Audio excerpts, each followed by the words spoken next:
వీక్షకులందరికీ కూడా సంక్రాంతి శుభాకాంక్షలు. అటు భోగి, కనుమ శుభాకాంక్షలు కూడా. సో, అందరూ పండగను ఎంజాయ్ చేస్తూ ఉన్న తరుణంలో ఎక్కువగా లెంతీ వీడియోలాగా తీసుకోకుండా ఒక షార్ట్ వీడియో కిందనే దీన్ని ఒక తక్కువ సమయంలోనే మీకు ఎక్కువ ఇన్ఫర్మేషన్ ఇచ్చేటట్టు చూస్తాము. నమస్తే, వెల్కమ్ టు ఆంధ్రప్రభ. నేను రఘునందన్.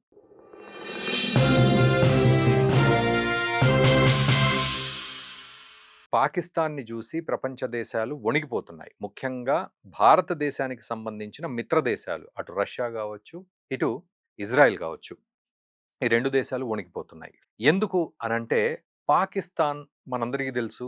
మనతో యుద్ధం జేయడానికి ఓపిక లేని పాకిస్తాన్, కన్వెన్షనల్ వార్‌ని క్రియేట్ చేయలేని పాకిస్తాన్ ఆల్రెడీ ఉగ్రవాదాన్ని ప్రేరేపించుకుంటూ బతికీడుస్తోంది. ఇదొక ఎత్తైతే కన్వెన్షనల్‌గా మనల్ని దెబ్బ కొట్టలేకుండా ఇప్పటివరకు ఎన్ని సార్లు చేసినా అన్ని సార్లు చితగ్గొట్టాం మనం. ఇవన్నీ ఒక ఎత్తైతే ఈరోజు పాకిస్తాన్ దగ్గర అద్భుతమైన బలం ఏమిటి అంటే న్యూక్లియర్ బలం. సో, పిచ్చోడి చేతిలో రాయిలాగా పాకిస్తాన్ చేతిలో న్యూక్లియర్ బలాన్ని చూసి మన మిత్రులు భయపడుతున్నారు అనేదే చెప్పుకోవాలి మనం.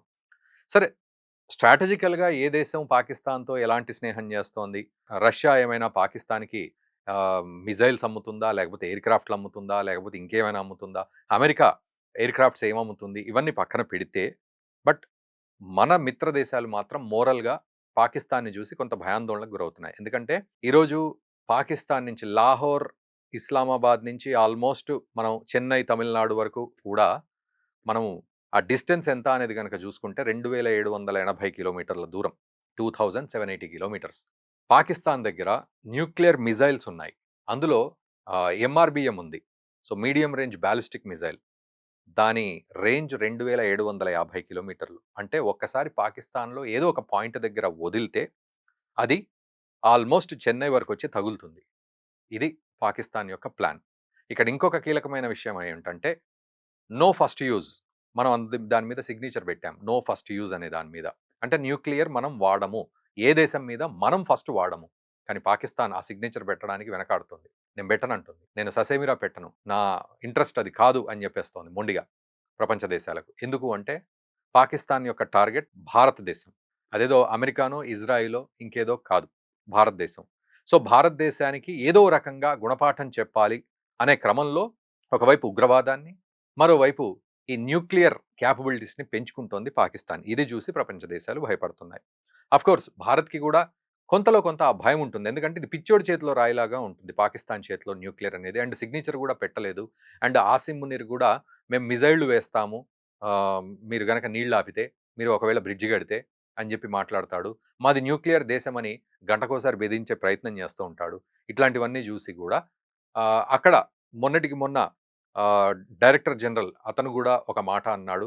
మేము భారత్‌తో మజా చేస్తాం. లేదంటే పైసలు వాపస్ అని జెప్పి నోటికొచ్చిన వాట్ల కూతలన్నీ వాగారు. సో, ఇవన్నీ గనక జూసినట్లయితే అసలు న్యూక్లియర్ విషయంలో పాకిస్తాన్ పిచ్చోడి చేతిలో రాయిని ప్రయోగిస్తుందేమో అన్న ఒక భయం ఈ మధ్య కాలంలో కొత్తగా మొదలైంది. ఎందుకంటే దాదాపు 170 వార్ హెడ్స్ పాకిస్తాన్ దగ్గరున్నాయి. ఇప్పుడు చెప్పినట్టుగా మీడియం రేంజ్ బాలిస్టిక్ మిజైల్స్ ఉన్నాయి. షార్ట్ రేంజ్ మిజైల్స్ ఉన్నాయి. కావాలంటే ఢిల్లీ మీద కూడా ఒకటి చక్కగా వేసేయొచ్చు అన్నంత ప్లానింగ్ వాళ్ళ దగ్గర ఉంటుంది ఆ మిజైల్స్ తోటి. ఆ తర్వాత ఎయిర్ క్రాఫ్ట్ కూడా వాళ్ళ దగ్గర ఉంది. న్యూక్లియర్ బేస్డ్ ఎయిర్ క్రాఫ్ట్ ఉంది. తర్వాత వార్ హెడ్స్‌ని కూడా తయారు చేసుకుంటున్నారు. ఇంకా ఇంకా డెవలప్ చేసుకుంటూ ఉన్నారు. దీనికి తోడు ఫైటర్ జెట్స్ ఉన్నాయి. అమెరికా ఇస్తున్న జే-17 ఫైటర్ జెట్స్. ఒకవైపు స్టెల్త్ ఫైటర్ జెట్స్, మరోవైపు న్యూక్లియర్ క్యాపబిలిటీస్ అన్నీ కూడా డెవలప్ చేసుకుంటోంది. అండ్ యురేనియం బేస్డ్‌గా అడుగులు ముందుకు వేస్తోంది. చైనా తోటి యురేనియం విషయంలో టై అప్ అయ్యింది. అండ్ అమెరికాకు మీరు తవ్వుకోండి, ఎంతంటే అంత దవ్వుకోండి అని అమెరికాకు తన రేర్ ఎర్త్ మినరల్స్ ఇచ్చేసింది. మనం అది కూడా మాట్లాడుకున్నాం. సో, న్యూక్లియర్ క్యాపబిలిటీస్‌లో ఈ యురేనియం విషయంలో కూడా చైనాతో అంటగాగుతోంది. చైనా యొక్క టెక్నాలజీని పాకిస్తాన్ తీసుకుంటోంది. అండ్ పాకిస్తాన్ టెక్నాలజీని ఇతర దేశాలకు, ముఖ్యంగా గల్ఫ్ తోటి సౌదీ తోటి ఆహ్, డిఫెన్స్ పాక్ట్ ఒకటి చేసుకుంది. అండ్ కొన్ని లిబియా లాంటి దేశాలకు గూడా తన ఫైటర్ జెట్స్‌ని అమ్మే ప్రయత్నం చేస్తోంది. మొన్నటికి మొన్న మనం ఆ వీడియో మాట్లాడుకున్నాం. క్రిస్పీగా చెప్పాలంటే పాకిస్తాన్ తన యొక్క వస్తువుల్ని అక్కడ, డిఫెన్స్ వస్తువుల్ని అక్కడ అమ్ముకుంటోంది. ఈ రకంగా చుట్టూ చూసినట్లయితే పాకిస్తాన్ ఒకవైపు చైనా, అమెరికా నుంచి లబ్ధి పొందుతూ, సౌదీ లాంటి ప్రాంతాల నుంచి అగ్రీమెంట్స్ చేసుకుంటూ, లిబియా లాంటి ప్రాంతాలకు ఆయుధాలను అమ్ముకుంటూ, ఈ రకంగా చేస్తూ ఒక అద్భుతమైన స్ట్రాటజీ తోటి వెళ్తోంది పాకిస్తాన్. పులిని చూసి నక్కవాత పెట్టుకున్నట్టు మనల్ని చూసే ఈ ఆసిమ్ మునీర్ ఆ పనులు చేస్తున్నాడు. అందులో డౌటే లేదు. కానీ వాళ్ళ టార్గెట్ అంతా ఏంటి అంటే ఒక పెద్ద టార్గెట్ బిగ్ పిక్చర్‌లో భారత్‌ని దెబ్బకొట్టడం. మనందరికీ తెలుసు జైషే మొహమ్మద్ వాడేమంటాడు మొన్నటికి మొన్న మనం చేసిన వీడియోలో 1 కాదు, 2 కాదు, 100 కాదు, 1000 వేల మంది సూసైడ్ బాంబర్స్ రెడీగా ఉన్నారు. లైన్‌లో ఉన్నారు వాళ్ళు. ఒక ఆర్డర్ కోసం వెయిట్ చేస్తున్నారు అల్లా దగ్గర నుంచి అని చెప్పి వాగుతాడు. ఈ రకంగా చూస్తే పాకిస్తాన్ అసలు పుట్టినప్పటి నుంచి భారతదేశాన్ని ఏ రకంగా అజ్జేద్దామా అనే కంకణం కట్టుకుంది. సో ఈ సంగతిని చూసి ప్రపంచ దేశాల్లో కొన్ని మన మిత్ర దేశాలు భయపడుతున్నాయి. కానీ మనం ఏదో రకంగా మన S-400 సిస్టమ్స్ ఉన్నాయి. దీనికి తోడు భైరవ డ్రోన్స్ని మనం డెవలప్ చేసుకుంటున్నాం. పూర్తిగా ఒక కంప్లీట్నెస్ని క్రియేట్ చేసే ప్రయత్నం army, air force and navy వీటన్నింటితో పాటు కన్వెన్షనల్ వార్ఫేర్తో పాటు మనం ఆ గ్యాప్స్ని ఫిల్ చేయడానికి ఈ బెటాలియన్స్ని కూడా పెంచుకుంటున్నాం. దీనికి తోడు ఆర్టిఫిషియల్ ఇంటెలిజెన్స్ని ఎక్కువగా పెంచుకుంటున్నాం. ఇందాకన్నట్టు భైరవ్ డ్రోన్స్ ఇవన్నీ కూడా కొత్త వార్ఫేర్. ఎలాన్ మాస్క్ అంటాడు డ్రోన్స్ నెక్స్ట్ వార్ఫేర్ అంతా కూడా డ్రోన్స్ తోటి ఉంటుంది. మనుషుల్ని కోల్పోవాల్సిన అవసరం లేదు, డ్రోన్లను వదిలితే చాలు. కన్వెన్షనల్ వార్ఫేర్ నుంచి నెక్స్ట్ జెన్ వార్ఫేర్కి వెళ్దామని చెప్పి. సో అది పాకిస్తాన్ బాగా అప్లై చేస్తుంది. టర్కీ దగ్గర నుంచి బైరక్తార్ డ్రోన్స్ అన్ని కూడా తెప్పించుకుంటోంది. సొంతగా తయారు చేసుకుంటున్నారు అక్కడ. సో మనం కూడా సొంతగా తయారు చేసుకుని ఇండిజినస్ డ్రోన్స్ తయారు చేసుకునే క్యాపబిలిటీస్ని పెంచుకున్నాం. మనం కూడా 10,000 నుంచి దాదాపు 20,000, 30,000 డ్రోన్స్, 50,000 డ్రోన్స్ కూడా టార్గెట్ పెట్టుకొని మనం ఎస్కలేట్ చేసుకుంటూ వెళ్తున్నాం ఆ నెంబర్ని.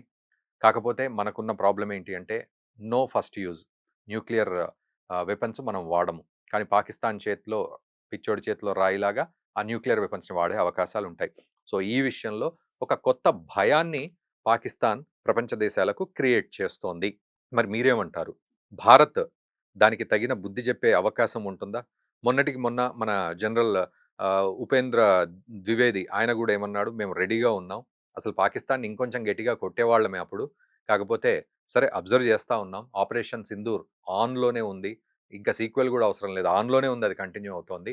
అండ్ మనం కూడా కన్వెన్షనల్ నుంచి నెక్స్ట్ లెవెల్ వార్‌ఫేర్‌కి వెళ్తూ ఉన్నాం. బట్ న్యూక్లియర్ విషయం అయితే పాకిస్తాన్ మాట్లాడలేదు, మేము మాట్లాడలేదు. బట్ స్టిల్ ప్రపంచానికి బెదిరించే ప్రయత్నం పాకిస్తాన్ చేస్తోంది. ఇది మాత్రం కన్ఫర్మ్. సో ఏదో ఒక రోజు అదుపు తప్పిందనుకోండి, ఆసిమ్ మునీర్ లాంటి వాడు చీఫ్ ఆఫ్ డిఫెన్స్ స్టాఫ్ అయ్యాడు. వాడు చెప్పిందే త్రివిధ దళాలకు వేదం అవుతుంది. వాడు బేసిక్‌గా కూడా యాంటీ ఇండియన్ ఎలిమెంటు. వాడు పుటికే యాంటీ ఇండియన్ ఎలిమెంటు. మరి ఈ నేపథ్యంలో ఎక్కడో అక్కడ తేడా వచ్చి ఏదో పిచ్చి ప్రేలాపనలతోటి లేకపోతే పిచ్చి ఆవేశంతోటి గనక పాకిస్తాన్ అలాంటి పని చేస్తే మరి అది భారత్‌కి ఎలాంటి నష్టం క్రియేట్ చేస్తుంది? పాకిస్తాన్ ఆ తొందరపాటుని చేస్తుందా? భారత్ దాన్ని రిటాలియేట్ చేస్తుందా? ఏ రకంగా ఉంటుంది ఈ సినేరియో అనేది మీరు ఒక్కసారి కామెంట్ చేయండి. అండ్ దయచేసి ఈ వీడియోని మన మిత్రులకు గూడా షేర్ చేయండి. అందరికీ గూడా పండగ శుభాకాంక్షలు.